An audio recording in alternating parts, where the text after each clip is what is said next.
Permíteme que te presente brevemente. Bueno, Mila Mm, Valcárcel es fundadora de Eatable Adventures, entre otros proyectos también, pero bueno, desde Eatable Adventures lo que vienes a trabajar o lo que estáis haciendo es, bueno, por resumirlo, no sé, ahora me corriges, pero sois una especie como de incubadora de startups aceleradora. vinculadas Mm, al mm. mundo de la alimentación y también de la hostelería, ¿no? Efectivamente. De toda la cadena de valor de la alimentación, que va desde la semilla que estás plantando en el campo hasta, bueno, pues lo que después de salir de un restaurante, todo lo que ocurre ahí en el camino, ¿no? Y es una cadena de valor muy larga, o sea, ahí tiene muchos agentes, muchos operadores, y nosotros trabajamos no solamente con startups, sino también con industria, trabajamos en cómo incorporar la innovación que muchas veces está vehiculada o está fundamentada por startups, de cómo puede la industria, tanto de food service como la industria de alimentación, de procesamiento de alimentación o la agricultura o la ganadería, cómo puede incorporar todas esas innovaciones para ser más competitiva, para crecer más rápido y demás, ¿no? Y nuestro papel con startups, de hecho, no solamente trabajamos con ellos en incubación, aceleración, sino que somos inversores también en varios proyectos. Alguno que tiene mucha pata en food service, otro que tiene pues patas más tecnológicas y ahora mismo estamos en mezcla de mundos, ¿no? Lo que antes parecía que era como totalmente estanco, ahora de repente, bueno, pues se está mezclando todo, ¿no? Y digamos que nosotros siempre lo decimos que la alimentación es el nuevo Internet, o sea, la revolución que vivimos hace 25 años con Internet la estamos viviendo ahora con la alimentación, con todo lo que viene con la alimentación, con todos los cambios, y el COVID no ha hecho otra cosa sino acelerar muchos de los cambios que estamos viendo, ¿no? Y bueno, pues nosotros estamos ahí en el cambio permanente, que es ser una startup o lo que es trabajar con una startup, ¿no? En esa innovación permanente. Bueno, tenemos una charla hoy, 25 minutos más o menos por delante, Uh -huh. en el que yo creo que vamos a tratar de ver un poco, analizar esa situación actual. Yo me gustaría empezar por el momento actual. Tú has dicho que este era como lo que hemos vivido ahora, hasta ahora. Yo casi lo pondría casi como una especie de sueño, una cosa como difícil de describir, y ahora es cuando empieza Uh la -huh. crisis. ¿Cómo veis vosotros al sector? ¿Muy tocado? En qué momento nos encontramos? Wow. Es un shock global. Es un shock global y no solamente es el sector de hostelería, no solamente es el sector del retail, no solamente es que nos hemos tirado encerrados en casa 3 meses todos. Entonces, y nos hemos quedado encerrados en casa 3 meses en todo el mundo, con lo cual al final es muy difícil decir, bueno, tengo un país refugio, tengo un sitio refugio al que irme. No lo tengo, ¿no?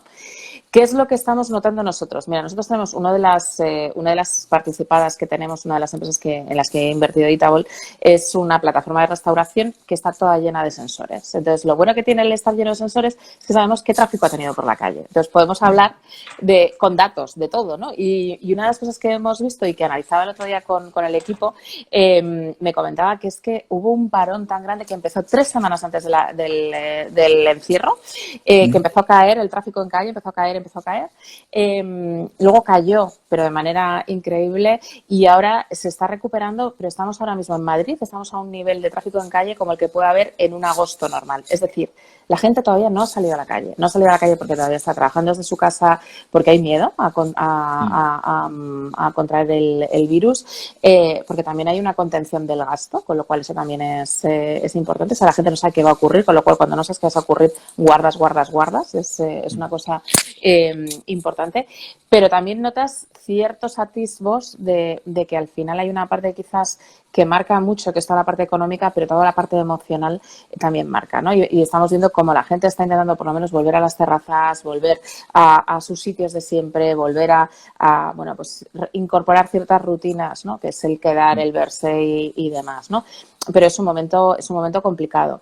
Luego también hay un tema económico detrás, o sea, es decir, la mayor parte de los bares y restaurantes en España, detrás hay muy poca gente, hay empresas muy poco sólidas, es decir, la mayoría son autoempleos, con lo cual el estar 3 meses cerrados, o sea, ingreso cero, por mucho ayuda a que haya habido autónomos y demás, pues es algo muy grave y es muy difícil de capear, ¿no? Entonces, bueno, lo que vemos ahora mismo son cierres, algunos cierres que bueno, pues el que tenía poco cash flow y demás, pues ya directamente está cerrando.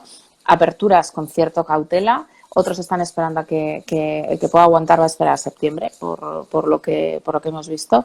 Y bueno, pues al final el que podamos ver, bueno, pues ciertas cosas positivas, ¿no? Por parte del consumidor, de oye, sí me apetece seguir consumiendo, sí quiero volver a salir y tal, pero está haciendo poquito a poco, poquito a poco. O sea, nosotros notábamos por los datos que veíamos, es increíble el poder que tiene la analítica, ¿no? De decir, vale, es esto, es que día a día va subiendo el tránsito por calle, ¿no? Y eso es muy importante, porque al final si hay gente en la calle, hay gente que entra en los restaurantes, entra en los bares, etcétera, ¿no?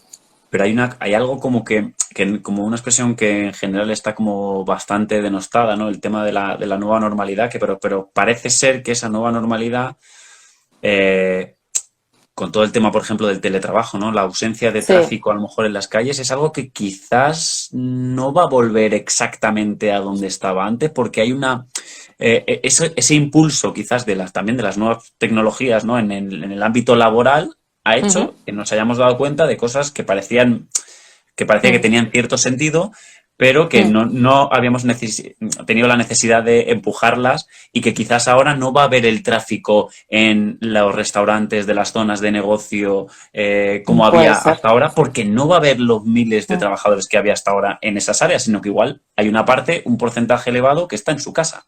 Claro, pero eso lo vamos a ver por meses y eso lo vamos a ver en función de la evolución del virus, en función de la evolución de vacunas y demás y las medidas de prevención. Hay algo, y eso yo lo discutí el otro día con mi equipo, las culturas empresariales. O sea, las culturas empresariales es cierto que empresas como Yahoo, Amazon, tal, están diciendo, no pasa nada si trabajas desde tu casa. Vale, pero ¿qué pasa cuando parte del equipo se reincorpora y otra parte del equipo se queda en casa, ¿no? Es que está incluso para Zoom o para cuando tú tienes una videoconferencia, hay hasta un estudio hecho de cómo influye en tu relación con tus superiores o cómo influye tu relación con tal, la posición que tiene tu pantallita en el este. Entonces, creo que va a haber, yo creo que al principio, mucha cautela, pero también hay toda una necesidad de distinguir espacios, toda una necesidad de generar culturas corporativas. O sea, yo quiero que mi casa siga siendo mi casa, quiero que mi trabajo siga siendo mi trabajo y bueno, pues al final creo que es una cuestión de tiempo. O sea, no podemos tomar decisiones ahora mismo por algo que está ocurriendo en el día de hoy, no podemos tomar decisiones estructurales porque no las sabemos. Yo esperaría. O sea, entiendo que a veces esperar es complicado y sobre todo si hay un tema financiero detrás, pero no lo tengo yo tan claro que vaya a ser una caída brutal del trabajo en las oficinas o una caída tal. Ahora mismo estamos todos todavía asustados, estamos, como digo yo, con el síndrome postraumático de todo lo que ha ocurrido y es muy difícil el tomar una decisión definitiva, ¿no? de hacia dónde va el tráfico en calle. Pero evidentemente que se va a ver erosionado, se va a ver erosionado. También creo que la gente ha sido capaz de demostrar a sus compañías que se puede teletrabajar y que algo que para mí como mujer es básico, que es la conciliación, pues no pasa nada porque un día trabajes desde tu casa, 2 días trabajes desde tu casa, ¿no?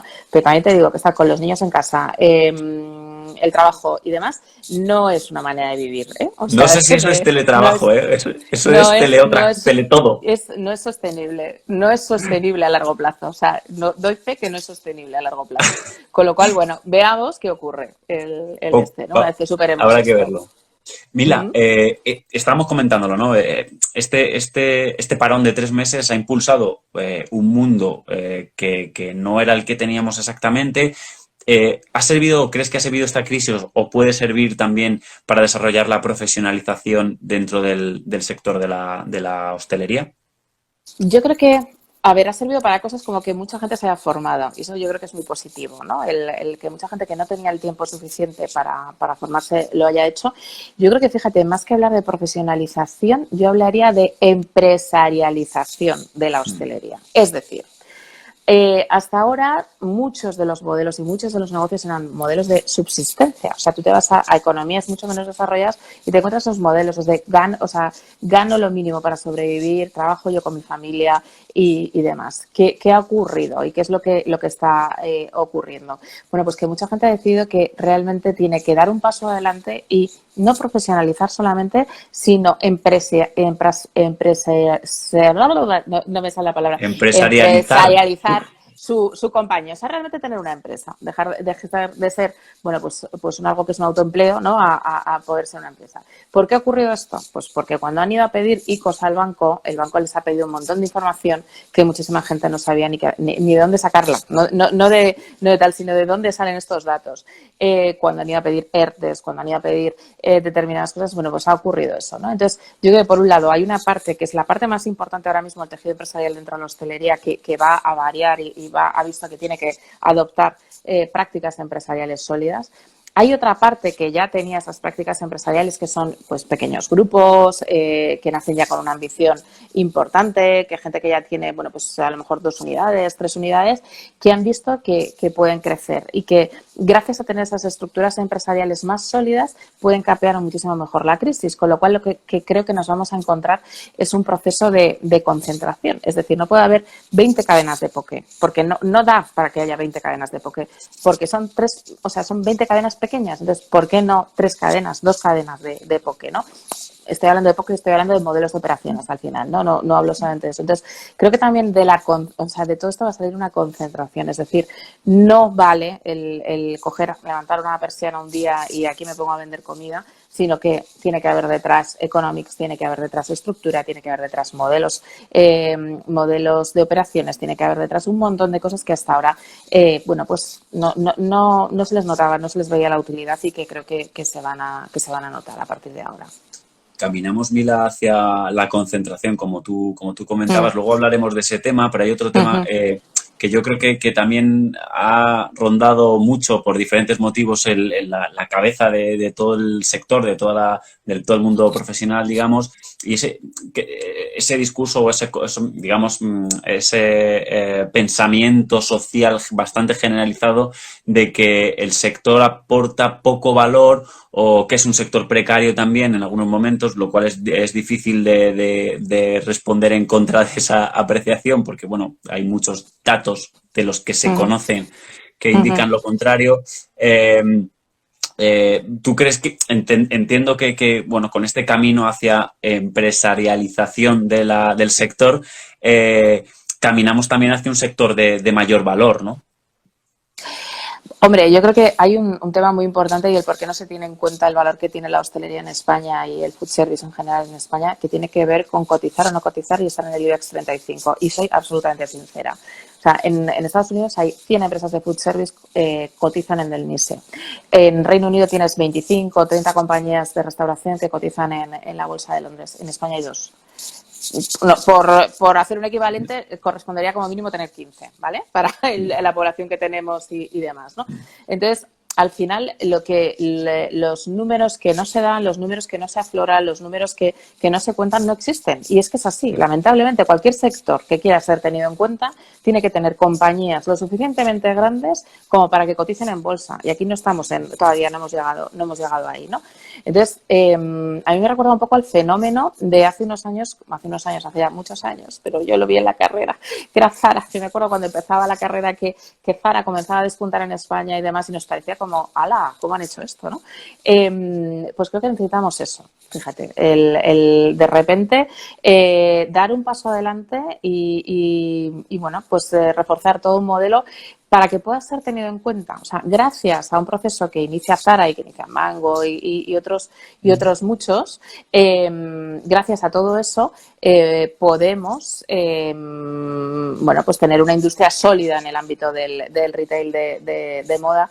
¿Por qué no en hostelería? Entonces, en hostelería, al final, al no poder cuantificar el total, al tener un peso tan atomizado como el que existe ahora mismo, es muy difícil el que pueda ser tenido en cuenta como un valor. Y es un valor fundamental. O sea, la gastronomía en España es un valor cultural propio y muy bueno y muy positivo para el país y que ha atraído a muchísima gente a que venga a nuestro país, 80 millones de viajeros todos los años que nos visitan, pero también eso mismo hay que llevárselo a negocio. Es decir, ¿cómo podemos convertir la gastronomía en un buen negocio? Un buen negocio que sea capaz de cotizar en bolsa, que sea capaz de salir más allá de nuestras fronteras, cadenas de comida española afuera no hay muchas, y que sea capaz, bueno, pues de tener ese peso sobre la sociedad, ¿no? Que realmente tiene, son 2, 3, 4, 5% del PIB, al final tienen, es que ni siquiera sabemos cómo contarlos, a qué metemos dentro del sector, ¿no? Dentro del este. Entonces, bueno, pues el poder contar cosas y el poder dar datos y números hace que es lo que el sector sea más relevante o sea menos relevante de cara a políticos, de cara a opinión pública, etcétera, ¿no?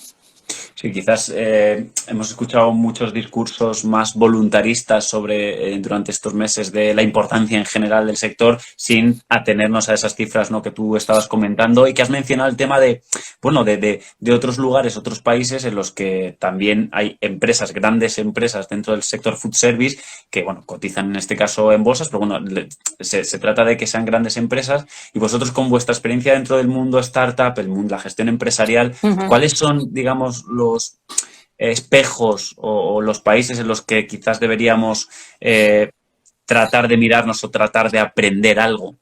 A ver, yo creo que deberíamos desarrollar nuestro modelo propio, ¿vale? Que en España. Deberíamos mirar a países donde está mucho más desarrollado lo que es la organizada, o sea, la restauración organizada, pero no solamente la organizada, yo me voy más atrás, me voy a modelos de operaciones, me voy a cómo, por ejemplo, montar un restaurante en Estados Unidos tiene sus dificultades, pero luego tiene una serie de factores detrás que hacen que sea mucho más sencillo, ¿no? Tiene muchas diferencias con respecto al sistema español, ¿no? Ocurre lo mismo con Reino Unido. En Reino Unido cerca del 85% de los restaurantes son cadenas, tienen detrás bueno, pues inversión, tienen detrás buenas prácticas con todas las cosas negativas que tienen también ambos sistemas. Pero sí que creo que hay que aprender, ¿no? O sea, para tú poder desarrollar un sistema propio, para poder desarrollar un modelo propio, es importante salir fuera, es importante ver best practices, es importante ver modelos de operaciones de otros países. Hablar de modelos de operaciones, no solamente hablar de conceptos. El concepto está muy bien, pero el concepto es algo que se queda por fuera. Realmente lo importante y lo que genera una compañía y lo que hace que sea una compañía que crezca es un modelo de operaciones. Y bueno, pues le sumas el concepto, le sumas la oferta gastronómica, le sumas un montón de cosas, ¿no? Pero al final hacen falta ingenieros metidos en food service. Hacen falta expertos en tecnología metidos en food service. Hace falta mucha más gente y mucho más conocimiento del que hasta ahora mismo hemos tenido. Y también hace falta gente de escuelas de negocios. Yo el día que vea que hay escuelas de negocios de reconocido prestigio en este país que tienen no solamente su máster o no solamente el tal, sino que generan al final, bueno, egresados que son capaces de dirigir o de montar cadenas y negocios exitosos, yo creo que es posible. Y luego también para mí hay una tercera pata que es muy importante y es la necesidad de los equipos mixtos. Algo que vemos, a nosotros nos llegan muchos proyectos, todos los años nos llegan o bien buscando inversión o bien gente que monta el negocio y demás, ¿no? Y tenemos el wishful thinking, es decir, hola, ¿qué tal? Necesito 1 millón de euros para montar mi restaurante. Perdona. ¿Y cómo vas a ganar dinero? ¿Cómo vas a recuperar? ¿Cómo tal? No, es que yo quiero que alguien me dé el dinero y qué tal. Entonces es un modelo muy creativo, que está fenomenal, pero que no es negocio. Y evidentemente la inversión no va a algo que no es negocio. O sea, al final la inversión necesita que sea negocio. Viceversa, nos encontramos modelos que son altamente financieros, que hay detrás equipos que son solamente financieros y que el resultado de todo eso es una comida que está muy mala, una experiencia de cliente nefasta y demás, ¿no? Entonces, de esa conjunción de equipos mixtos, de creatividad, de ingenieros, de gente de diferentes perfiles, yo creo que es el secreto, ¿no?, para generar un modelo acorde con cómo somos los españoles y cómo salimos a la calle y cómo nos gusta divertirnos y como tal, pero también un modelo empresarialmente sólido y exportable, ¿no?, que yo creo que también eso es muy importante. Mira, yo además es que el otro día, yo no sé, me pilló así a lo mejor un poco en un momento peculiar y bueno, me hicieron unas preguntas bueno, para un proveedor, en este caso de además de digital, de software para gestión de negocios de restauración. Y bueno, comentaba yo en la entrevista que me parecía que la industria en general era poco crítica consigo misma, un poco autocomplaciente. La verdad que estuve un poco duro en ese caso, pero yo no sé tú si consideras que esto hay algo de cierto en eso y cuáles son los puntos de mejora que tiene la industria, que en dónde tiene, digamos que hacia dónde tiene que mirar, hacia dónde tiene que dirigir su mirada para mejorar, que es lo importante. A ver, yo creo que lo que tenemos que hacer desde luego es una autocrítica todos, es decir, o sea, el mirar hacia adentro. Y yo creo que muchos miramos hacia adentro, pero no A ver, pero no somos capaces de compartir esos aprendizajes, ¿vale? Esa para mí sería la palabra. Yo creo que muchos pensamos cosas, pero tampoco las decimos, con lo cual al final es muy difícil evolucionar si nadie toma la iniciativa de evolucionar, ¿no? Entonces, autocrítica, por supuesto que creo que falta, pero eso nos falta como, nos falta como país en general. Nos falta también el compararnos. Tú no te puedes, o sea, pues con respecto a lo que tienes, pues puede estar muy bien, pero puede ser mejor, ¿no? Entonces, a nosotros nos pasa también muchas veces que nos llegan startups que nos dicen, no, pues es que lo que yo tengo es lo mejor que hay en España. Vale, fenomenal. ¿Y Europa? ¿Has visto lo que hay alrededor? Porque España ya no es, o sea, nosotros no estamos en un país nada más, o sea, no, y somos de aquí, pero al final el que tú te compares exclusivamente con lo que tienes alrededor no te va a permitir crecer, porque si lo de demás no creces, tú no vas a crecer. Entonces, ¿quién es el que para mí se lleva el gato al agua? Es aquel que se compara con las mejores prácticas a nivel global, las ajusta, no las copia, sino que bueno, aprende de ellas y al final acaba desarrollando su propio modelo. Pero efectivamente creo que el sector necesita autocrítica, empezando por nosotros mismos, ¿eh? O sea, que eso es importante. ¿Cómo ves la digitalización? Estos meses han sido, lo hemos tratado en varias charlas, en estas conversaciones BDI, han sido quizás un momento, como tú misma has comentado, para la formación, y yo creo que esa relación indisoluble entre la gestión de un negocio y su digitalización parece como que se ha potenciado, o al menos es una perspectiva, una visión que por lo menos yo he tenido durante estos 3 meses. No sé si tú lo ves igual y si crees que ha servido esta crisis o va a servir para potenciarlo aún más. Yo creo que la tecnología es una herramienta, no es un fin en sí mismo, ¿vale? Entonces, porque alguien incorpore un TPV a su negocio no va a ser más digital. O sea, al final tú tienes que entender tu negocio. O sea, a mí me puedes dar un Fórmula 1, yo no tengo carnet de conducir, con lo cual es que, pues fenomenal, tengo un Fórmula 1, pero no sé qué hacer con él, ¿no? O sea, no sé sacarle uso. Entonces, volvemos a lo mismo. Al final, si yo no sé cómo gano dinero, si yo no sé dónde pierdo el dinero, si yo no tengo toda una estructura empresarial montada, es muy difícil que ya me pueda digitalizar. Sí que hemos visto que por supuesto, ha habido grandes inversiones en digitalización, muchas de ellas pues llevadas por el tema de, oye, pues venga, food service, delivery y tal y demás, pero creo que también, y ahí viene la autocrítica, no solamente tiene que ser la parte que el consumidor ve, sino que es la parte que va hacia atrás del consumidor. Entonces, vivimos en un país donde los pedidos a los proveedores se hacen por WhatsApp, ¿vale? Si te haces un pedido por WhatsApp, ¿dónde está el albarán? ¿Cómo contabilizo ese albarán? ¿Cómo lo cargo? ¿Cómo lo llevo directamente a un sistema de gestión? Es el sistema más digital que tenemos en España. Ya, pero es un sistema un poquito arcaico para eso. O sea, el WhatsApp se estudió para generar mensajes y demás, pero la cantidad de tiempo, de esfuerzo que se pierde en toda esa gestión es brutal. Pero empieza por el proveedor, no empieza por el hostelero. El hostelero no le queda más remedio que pedir por WhatsApp. O sea, y salvo que tengas ya un determinado tamaño y un tal, que puedas acceder a otro determinado tipo de proveedores, donde ya está todo, bueno, pues mucho más, no solamente digitalizado, sino ordenado, organizado y profesionalizado, es muy difícil, ¿no? Entonces, yo comparaba con un emprendedor en Estados Unidos que tenía una unidad nada más de restauración y me decía que todo lo pedía con una app y le llegaban los pedidos, le daba la aceptación al pedido, eso pasaba directamente a la TPV, al mismo tiempo él sabía todo lo que se gastaba en food cost todos los días, con eso gestionaba también al personal y demás, ¿no? Entonces, pues al final hay que partir hay que subir, como se dice, aguas arriba, o sea, es decir, bueno, ¿cómo voy hacia atrás en toda la cadena de valor y cómo consigo que toda esa cadena de valor aporte valor, ¿no? Al final estamos viendo que hay 7 señores que van todos los días o cada 3 días a un restaurante a tomar el pedido. Oiga, en el año 2020 es complicado. Teletrabajo. Entonces, es que ya no es que sea teletrabajo, es que realmente es donde hay que aportar valor. O sea, que yo entiendo, pero al final hay una pérdida brutal de competitividad en esos aspectos, ¿no? Y una pérdida también de control y que tiene muchísimo que ver con el tema de medir el impacto que tiene todo el sector, ¿no? Si no controlamos las transacciones, es muy difícil que podamos dimensionar dimensionar un sector. Yo siempre le digo a todo el mundo que participe, somos poquitos, pero bueno, que todo aquel que quiera hacer preguntas, que ataque ahora porque se nos va a pasar el tiempo, estamos a punto y queda muy poquito.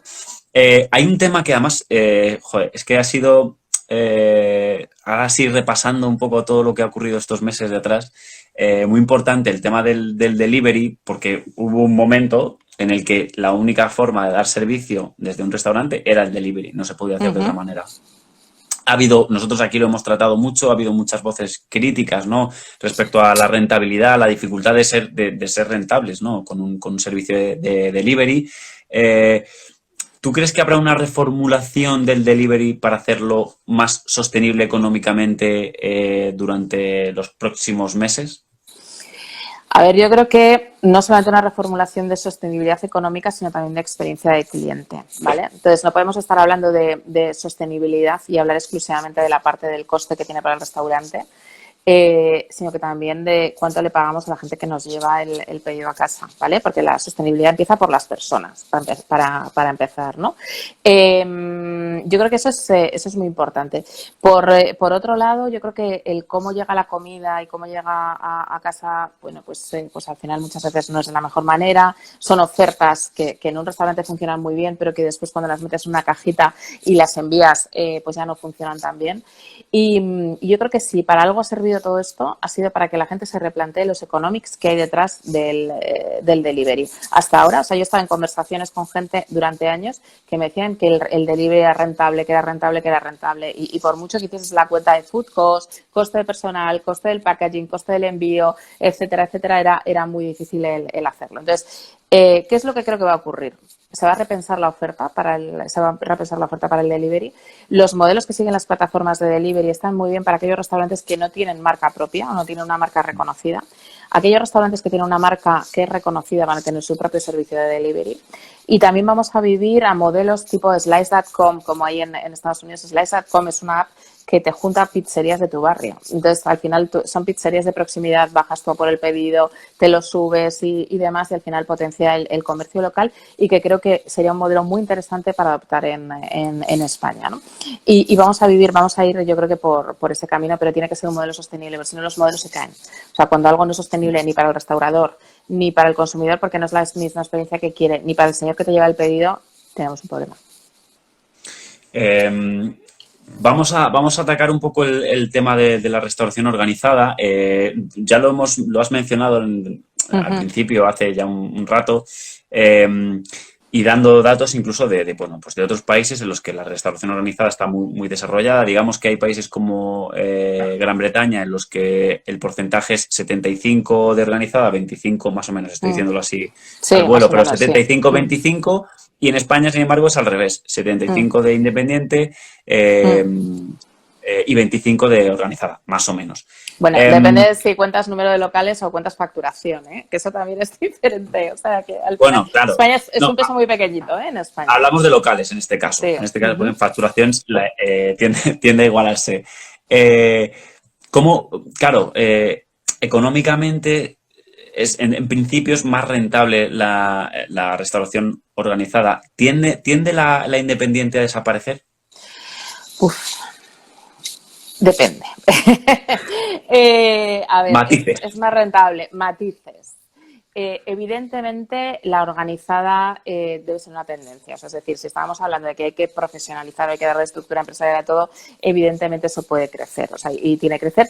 ¿Puede ser un negocio independiente rentable? Claro que lo puede ser, pero la posibilidad de que venga algún evento, no solamente el tema pandemia, sino cualquier evento económico y se lo lleve por delante es muy alta, ¿no? Con lo cual vamos a asistir a un proceso de reconcentración y un proceso de concentración y generación de empresas, de cadenas, ¿no? O de restauración organizada. Restauración organizada no es igual a franquicia. Eso a mí me parece que es muy importante distinguirlo, ¿vale? En España hemos tenido un modelo de franquicia que viene de un modelo heredado de McDonald's, que se instala en España y demás, y que es el precursor del modelo organizado en España. Y yo creo que es muy importante el distinguir y separar. O sea, organizada es toda aquella restauración que tiene una serie de procesos detrás que son similares. Puede tener marca común o no tener marca común. De hecho, en Reino Unido la mayor parte de los pubs pertenecen a una cadena y ninguno tiene el mismo nombre. Y eso no, y tú no notas. O sea, tú entras en un pub y entras en otro y no sabes que estás entrando en restaurantes en la misma empresa, ¿no? Y tienen sus pros y tienen sus contras, pero insisto, o sea, es muy diferente, ¿vale? O sea, tú puedes tener una organizada por crecimiento orgánico y no hay ningún problema, y puedes tener también una organizada que sea una franquicia y también es otro modelo, ¿no? Entonces, yo creo que ahí va a haber un crecimiento importante en nuestro país para precisamente evitar estas vaivenes que nos da la economía o los eventos, ¿no? En este caso de salud. Pues que están preguntando por ahí, comentando que no se escucha, pero hay otros que dicen que sí. Yo ¿Sí? estoy escuchándote, yo te estoy escuchando perfectamente, ¿eh? Vale. Yo te escucho perfectamente. Nos dicen que te escucha perfectamente. Vale. Tengo una última pregunta, a no ser que alguien quiera preguntar algo más, que siempre estamos abiertos. Mis preguntas que son preguntas que vienen con comentario. Bueno, hay un tema también que tú misma estás comentando, ¿no? Que no, o sea, no necesariamente una cadena por ser cadena es más rentable. O sea, eso ha quedado muy claro.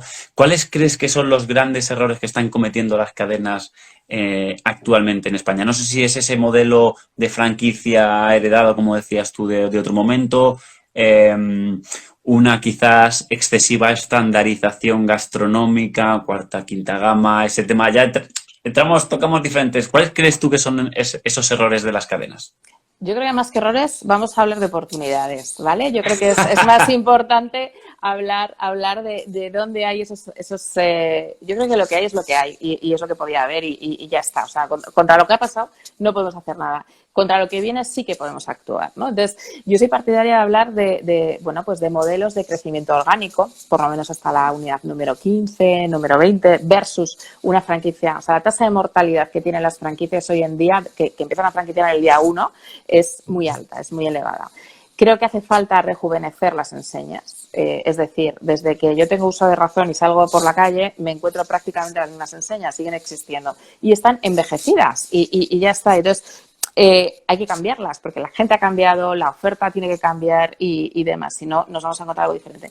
Y creo que hay algo básico y que en España se ha hecho poco y es trabajar en modelos de operaciones. Y el modelo de operación que se ha adoptado y era uno muy básico, comillas, es el de, pues la quinta gama, o sea, estandarizar y vender, digamos, un cierto modelo de operaciones basado en te vendo toda la parte de cocina ya hecha y nos estamos encontrando que tenemos los nuggets de pollos dichosos en todo, o sea, y llega un momento en el que la oferta, pues pide algo diferente. Entonces, donde creo que hay una perspectiva de mejora y nosotros somos firmes defensores de eso, es en toda la parte precisamente de modelos operacionales, ¿vale?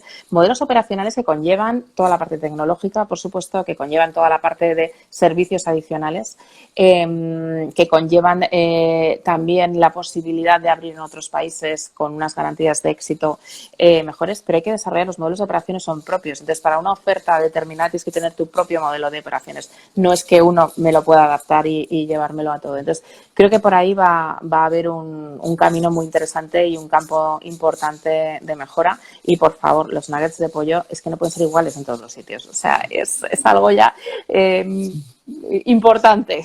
Basta ya, basta ya. Basta. Pregunta Merche 84. Dice, ¿por dónde empezar a profesionalizar un negocio de vieja escuela? Entiendo que se refiere a un negocio independiente. Ostras, es buena pregunta, ¿eh? ¿Por dónde empezar a profesionalizar? Complicado, empezar por las bases de lo que es una empresa. Yo empezaría por ahí, leyéndome un libro de qué es una empresa y de qué tiene una empresa. Y una empresa pues tiene toda una parte de recursos humanos, tiene una parte financiera, tiene una parte contable, tiene una parte de operaciones, tiene una parte, en el caso de un restaurante, eso es súper importante, toda la parte de costes y demás, experiencia de cliente, concepto y es complejo. Entonces yo empezaría por los basics, o sea, ingresos, gastos, balance, cuenta de pérdidas y ganancias y empezaría por la parte más básica y a partir de ahí iría añadiendo capas de dificultad a todo eso. Bueno, pues ahí más o menos yo creo que da para apuntarse un poquito a alguna, que decías tú, ¿no? a estudiar un poco, a formarse para tratar de de relanzar el negocio y tratar de empresarizarlo, que bueno, profesionalizarlo, igual es mejor la expresión que dices tú, pero es un poco más... Sí, un poco porque más- profesionalizar al final puede ser que un camarero sea mejor camarero o que un sommelier sea mejor sommelier o que un cocinero sea mejor cocinero. Aquí estamos hablando de sentar unas bases empresariales de un negocio que tiene que tener un objetivo de crecimiento, que tiene que tener un objetivo de facturación y que tiene que tener detrás los mismos mimbres que puede tener cualquier otra compañía. Eso para mí esa es la clave. Pues Mila Valcárcel, de verdad, muchísimas gracias. Al final nos hemos Gracias a ti, un extendido placer. 40 minutitos. Muchísimas gracias Bueno, eso, por hacernos placer. un hueco y nos vemos muy prontito. Y Muy gracias a bien. todos por escucharnos. Gracias a todos. Un placer. Muchas gracias. Chao. Chao. Adiós.